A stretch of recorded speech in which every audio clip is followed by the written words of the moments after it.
KD smart education के YouTube channel पे आप सभी का हार्दिक स्वागत और अभिनंदन है।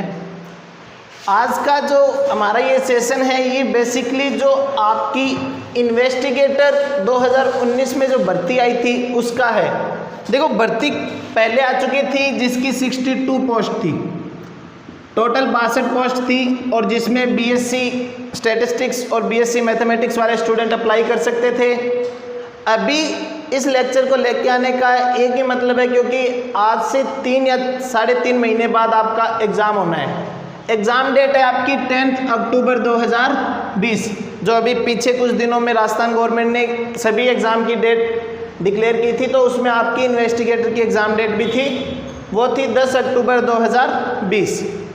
अब देखो इस वाले सेशन में हम लोग सिर्फ सिलेबस और जो बुक्स हैं कि आपको कौन सी बुक्स प्रीफर करनी है तैयारी करने के लिए उसका जिक्र करेंगे। और जल्द ही आपको हमारे इसी यूट्यूब चैनल पे राजस्थान जीके और स्टैटिस्टिक्स यानी सांख्यिकी और 1-2 पोर्शन इसमें 1-2 सिर्फ टॉपिक 1-2 मैथ के हैं उसकी क्लासें आपको कुछ ही दिनों में मिलना शुरू हो जाएगी। देखो भाई चर्चा करते हैं आपके पेपर पैटर्न की। पेपर पैटर्न में देखो 2 भाग रहेंगे भाई। एक तो भाग आपका ए होगा, उसमें राजस्थान जीके आएगा। राजस्थान जीके में इतिहास और कल्चर के आपने देखा होगा सिलेबस, उसमें कुछ एक टॉपिक दिए हैं, पर जब आप उन टॉपिक को बुक्स में देखोगे तो आप ये मान लो कि आपका इतिहास और कल्चर का पूरा सिलेबस हो जाएगा। ठीक है, जैसे मान लो उसमें दे दिया ऐतिहासिक घटनाएं, तो ऐतिहासिक घटनाओं में सब कुछ आ गया, जितना भी इतिहास में जितनी भी घटनाएं हुई हैं, तो आप क्लेम नहीं कर सकते कि कहाँ से पूछा है। ठीक है, और इसमें राजस्थान ज्योग्राफी पूरा है भाई। और राजस्थान ज्योग्राफी में एक टॉपिक मैंने उठाया यहाँ से जो कि आपका इम्पोर्टेंट है। इम्पोर्टेंट होने का रीज़न है कि ये जो भर्ती है वो है आपकी कृषि विभाग के लिए, और ये तो हो नहीं सकता अभी कृषि विभाग का पेपर है और आपको कृषि के बारे में नॉलेज नहीं हो। तो एक तो राजस्थान ज्योग्राफी में टॉपिक लगता है कृषि जलवायु प्रदेश, ये आपको राजस्थान ज्योग्राफी में दिया हुआ है, इंपॉर्टेंट टॉपिक है आपके इस एग्जाम के पॉइंट ऑफ व्यू से। दूसरा देखो इसमें दिया हुआ है कृषि आधारित योजनाएं, जो अलग से दिया हुआ है, ज्योग्राफी का टॉपिक नहीं है। कृषि आधारित योजनाएं, मौसम से संबंधित योजनाएं, कृषि से रिलेटेड जितनी भी बीमा होती है उनसे संबंधित योजनाएं, और बीमा हो गया और जितना भी लोन वगैरह मिलता है उनसे सारी संबंधित योजनाएं। ये टॉपिक आपका इंपॉर्टेंट है, ये टॉपिक आपको छोड़ के नहीं आना है भाई। ठीक है, फिर बात करते हैं देखो स्टैटिस्टिक्स के सिलेबस की। स्टैटिस्टिक्स में देखो भाई मैंने मेन टॉपिक यहाँ पे आपको पॉइंट आउट किए हुए हैं। अगर आप लोग इतना पढ़ के जाओगे इसमें आपकी पूरी स्टैटिस्टिक्स आ जाएगी और इतना ही आपके सिलेबस में दिया हुआ है। पहला टॉपिक है सैम्पलिंग थ्योरी, जिसको हिंदी में बोलते हैं प्रतिदयन। सैम्पलिंग थ्योरी पहला टॉपिक। दूसरा डिस्ट्रीब्यूशन, फंक्शन मान लो या डिस्ट्रीब्यूशन, जिसको हिंदी में बोलते हैं बंटन। सैम्पलिंग थ्योरी में आपकी सिर्फ लिखा हुआ है सैम्पलिंग थ्योरी, तो मतलब आपको पूरा सैम्पलिंग थ्योरी पढ़ना पड़ेगा। और डिस्ट्रीब्यूशन में सिर्फ इतना ही नाम लिखा हुआ है डिस्ट्रीब्यूशन, तो आपको इंपॉर्टेंट डिस्ट्रीब्यूशन पढ़ने पड़ेंगे। फिर बात करते हैं मेजरमेंट ऑफ सेंट्रल टेंडेंसी। ठीक है, केंद्रीय प्रवृत्तियों के माप या केंद्रीय मापन की केंद्रीय प्रवृत्तियों के माप होंगे। ठीक है, केंद्रीय प्रवृत्ति के माप। इसमें आपके क्या क्या आएगा भाई, जैसे माध्य आ गया, माध्यक बहुलक, फिर वेरिएंस आ गया, विचलन आ गया, और स्क्यूनेस कर्टोसिस, वो सारे केंद्रीय प्रवृत्तियों के माप आपका एक इंपॉर्टेंट टॉपिक है भाई। इससे मान के चलो 1 या 2 क्वेश्चन, टोटल 100 क्वेश्चन आने हैं स्टैटिस्टिक्स के, तो 2 या 3 क्वेश्चन आपके इस टॉपिक से जरूर पूछेगा। चाहे तो वो आपको कोई वेरिएंस पूछ लेगा, स्क्यूनेस पूछ लेगा, कर्टोसिस पूछ लेगा, कुछ भी पूछेगा, पर 2 से 3 टॉपिक मिनिमम, 2 से 3 क्वेश्चन मिनिमम इससे आएंगे। ठीक है, टोटल 100 नंबर की आनी है और 50 नंबर का राजस्थान जीके आना है, दोनों का ही वेटेज पूरा है। फिर बात करते हैं जो सैम्पलिंग में आप रिग्रेशन मेथड यूज करते हैं, रिग्रेशन मेथड बोल दो या रिग्रेशन रेशियो बोल दो, उसकी चर्चा की हुई आपके सिलेबस में। फिर आपकी दिया हुआ है भी टोटल प्रोबेबिलिटी दी हुई है। सिलेबस में लिखा है पूर्ण प्रायिकता या टोटल प्रोबेबिलिटी, और इसके साथ सिर्फ एक थ्योरम दी है बेस प्रमेय। तो टोटल प्रोबेबिलिटी में जितनी भी थ्योरम है आपको वो नहीं पढ़नी, आपको सिर्फ बेस प्रमेय पढ़नी है, ठीक है। फिर देखो यादृच्छिक चर, इंग्लिश में बोलते हैं रैंडम वेरिएबल, ठीक है, रैंडम वेरिएबल।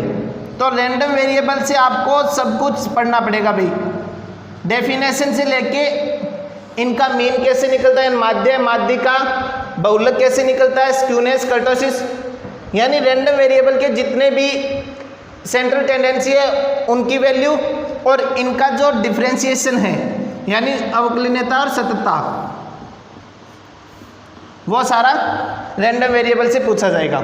फिर ये जो टॉपिक है वो है मैथ का भी, कंटिन्यूटी और डिफरेंशिएबिलिटी, ये मैथ का टॉपिक है, कंटिन्यूटी और डिफरेंशिएबिलिटी। फिर आएगा टॉपिक चरघातांक और लघुगुणक, ठीक है, यानी लॉगरिथम फंक्शन और एक्सपोनेंशियल फंक्शन की आपको क्या निकालनी होगी, अवकलनीयता और सतत, डिफरेंशिएट करना और इंटीग्रेशन करना, ठीक है, लॉगरिथम का और एक्सपोनेंशियल फंक्शन का। फिर बात, ये भी मैथ का टॉपिक आपका, मैथ का भी और स्टेट्स का भी है थोड़ा बहुत रोल इसमें। फिर बात आएगी, दो थ्योरम दी है आपको मैथ की, जो कि मीन वैल्यू थ्योरम है, यानी मध्यमान प्रमेय है। दोनों का नाम मेंशन किया है तो आपको दो ही पढ़नी है, तीसरी नहीं पढ़नी। पहली है रोले और दूसरी है लांगराज। रोले और लांगराज मध्यमान प्रमेय आपको पढ़नी है, दो ही थ्योरम है सिर्फ इसमें। फिर अगला टॉपिक है sampling design method, sampling design method. इसमें देखो सैंपलिंग डिजाइन में आपको सिर्फ दो ही चीज पढ़नी है, विद और without replacement, with and without replacement, जो कि किसमें, सिंपल रैंडम सैंपलिंग में। घबराने की जरूरत नहीं है, अगर आपने अभी तक तैयारी नहीं की है तो आपको सारा एक एक टॉपिक पढ़ाया जाएगा। सिंपल डिजाइन, सैंपलिंग डिजाइन में आपको विद और विदाउट सिंपल रैंडम सैंपलिंग पढ़नी है। फिर आता है ये रैंडम सैंपलिंग, यहाँ पे लिखा हुआ है। फिर रिग्रेशन, कोरिलेशन और रिग्रेशन वाला पार्ट है। और फिर 14वां आता है लास्ट और इंडेक्स नंबर। लास्ट क्या आपका इंडेक्स नंबर, इंडेक्स नंबर से सीधा फॉर्मूला बेस्ड क्वेश्चन आएगा अभी, इससे सीधा फॉर्मूलाज बेस्ड क्वेश्चन आएगा, ठीक है, इंडेक्स नंबर से। अब इसके अलावा एक चीज और दी गई है, वो है सेंसस, सेंसस एंड सैंपलिंग, जो कि मान लो आपका सैंपलिंग में पूरा क्लियर हो जाएगा, ठीक है। ये तो था स्टैटिस्टिक्स का सिलेबस, जो कि आपके इन्वेस्टिगेटर यानी अन्वेषक भर्ती 2019 के ऑफिशियल वेबसाइट पे दिया हुआ है। एक चीज नोटिस करना, बहुत सी वेबसाइट है, आप अगर इन्वेस्टिगेटर भर्ती 2019 का सिलेबस लिखोगे तो बहुत सी ऐसी वेबसाइट है जहाँ पे पार्ट ए में राजस्थान जीके दिया है, पार्ट बी में इंग्लिश, हिंदी और वो वगैरह वगैरह सब्जेक्ट दिए, वो आपका फर्जी सिलेबस है, आपका रियल सिलेबस ये है, ठीक है। और इसमें भी देखो एक चीज़ नोटिस करना आप लोगों ने, जो 2016 का पहली बार ये भर्ती हुई थी 2016 में, ठीक है, और 2016 के बाद दूसरी बार भर्ती हो रही है सिर्फ ये। तो 2016 वाला जो था ना, 2016 का जो पेपर था वो था प्लानिंग कमीशन का, ये था प्लानिंग कमीशन का। तो इसमें प्लानिंग कमीशन में आपकी पंचवर्षीय योजना पूछी थी, पंचवर्षीय योजना पूछी थी आपको। पर इस बार जो पेपर है वो है 2019 का है, एग्रीकल्चर का। तो एग्रीकल्चर में आपको कोई भी पंचवर्षीय योजना नहीं पढ़नी और कोई भी कंप्यूटर नहीं पढ़ना है, क्योंकि आपके सिलेबस में नहीं दिया हुआ है। मैंने एक दो वीडियो देखे थे यूट्यूब पे, उनमें बता रखा था कि भाई आपको पंचवर्षीय योजना पढ़नी है और कंप्यूटर पढ़ना है। पर ये अगर आप पढ़ते हो तो आपका टाइम वेस्ट होगा भाई इस भर्ती के लिए, क्योंकि कहीं पर भी आपके ऑफिशियल सिलेबस में पंचवर्षीय योजना नहीं लिखा हुआ है और कहीं भी कंप्यूटर का सिलेबस का कोई जिक्र नहीं है। ये था 2016 का सिलेबस। 2019 पंचवर्षीय और कंप्यूटर की जगह आपको कृषि विज्ञान जोड़ दिया है। कृषि विज्ञान मान लो या कृषि से संबंधित जानकारी जो मैंने बताई थी ना, कृषि आधारित योजना, मौसम विज्ञान, मौसम आधारित योजना और बीमा और लोन वगैरह, इसके बारे में आपको पूछेगा भी। ये वाला टॉपिक इंपॉर्टेंट है आपका कृषि वाला, 100 नंबर की स्टैटिस्टिक्स आएगी, जिसमें कुछ एक क्वेश्चन मैथ के भी मिल सकते हैं, और 50 नंबर के राजस्थान जीके जो कि 50 क्वेश्चन आएंगे। Total 150 question, 150 number. तो ये तो बात हो गई भाई आपके सिलेबस की। अब बात करते हैं आपके बुक्स की कि आपको पुस्तकें कौन कौन सी पढ़नी है।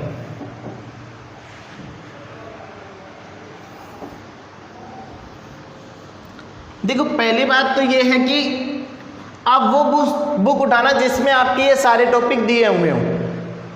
आप 2016 वाली मत उठा लेना, उसमें कुछ ज़्यादा मतलब जो प्लानिंग कमीशन का था उसमें स्टेट्स के तो टॉपिक कम हैं और उसमें आपके पंचवर्षीय योजना वाले टॉपिक ज़्यादा है, तो इससे आपका क्या होगा, थोड़ा सा मतलब माइंड डिस्टर्ब हो जाएगा कि ये भी पढ़ना पड़ेगा। देखो बुक्स की बात करते हैं अपन लोग। देखो भाई अभी पीछे एक भर्ती हुई थी ASO की, असिस्टेंट स्टैटिस्टिकल ऑफिसर की।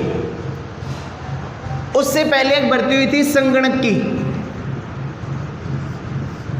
एक ASO की भर्ती हुई थी। अगर आपके पास ASO की तैयारी की थी आपने, अगर आपके पास ये वाली बुक है तो आपके लिए बेस्ट है, आपको कहीं और नहीं जाना है। अगर संगणक वाली है तो आपको पूरा सिलेबस उसमें मिल जाएगा, पर जो सिलेबस बताया पढ़ना आपको उतना ही है, ज़्यादा नहीं पढ़ना है। अगर आप अलग से बुक खरीदते हो कि आपको भाई स्टेट्स ढंग से पढ़नी है, मेरा रिकमेंडेशन तो यही है कि आप उतना ही पढ़ो जितना एग्जाम में आए, ठीक है, एक्स्ट्रा पढ़ने की ज़रूरत नहीं है। बुक हो गई ASO वाली है तो ठीक है, संगणक वाली है तो ठीक है, वरना कोई भी अच्छी बुक देख लेना, भी उसके रिव्यू देख लेना कि कैसे रिव्यू आ रहे हैं उसके, उस हिसाब से आप बुक प्रीफर कर सकते हो। और अगर अलग अलग लो तो राजस्थान जीके की भी बहुत सारी बुक हैं, ऑनलाइन ऑफलाइन बहुत सारी बुक मिल जाती है आपको, वहाँ से आप राजस्थान जीके पढ़ सकते हो। तो सिलेबस की चर्चा आपने पहले वीडियो में कर ली। नेक्स्ट जब भी वीडियो आएगा उसमें हम स्टैटिस्टिक्स का एक एक टॉपिक लेके आएंगे, जो कि हिंदी और इंग्लिश दोनों मीडियम में होगा भाई, दोनों मीडियम में आपका हिंदी और इंग्लिश दोनों मीडियम में, क्योंकि कुछ बच्चे हिंदी मीडियम के होते हैं और कुछ इंग्लिश के, ठीक है। तो दोनों मीडियम में अपन स्टैटिस्टिक्स का टॉपिक करेंगे। आज की क्लास के लिए इतना ही। अगर आप चैनल पे नए हो तो सब्सक्राइब करना, और जो भी आपका फ्रेंड इन्वेस्टिगेटर की तैयारी कर रहा है उसको सब शेयर कर देना। और कल से देखो हम लोग IIT थ्योरी की भी क्लास लेके आ रहे हैं, तो कोई फ्रेंड आपका इलेक्ट्रिशियन की तैयारी कर रहा है तो उनको भी शेयर कर देना। आज के लिए इतना ही, धन्यवाद।